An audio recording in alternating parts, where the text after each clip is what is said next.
মুখ্যমন্ত্রী তো এসছেনই, এরপরে হাওড়ার উমেশ রায় তিনিও মন্ত্রী, তিনি এসছেন। এবার ক্ষুদিরাম টুডু, তাকে সাইবার হ্যাক করা হয়েছে, তার মোবাইলটি, তার হোয়াটসঅ্যাপ সমস্ত কিছু হ্যাক হয়ে গেছে। অনেক অনেক মন্ত্রীদেরই সাইবার হ্যাক হয়েছে এক দেড় মাসের মধ্যে।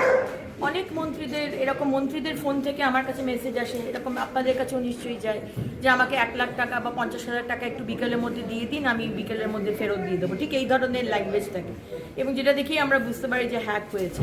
কিন্তু এটা তো অবাক হওয়ার কিছু নেই। জঙ্গিরা যে বিজেপিকে শেষ করতে চাইবে এটা তো খুব ক্লিয়ার, কারণ কি বিজেপির কাছে নেশন ফার্স্ট।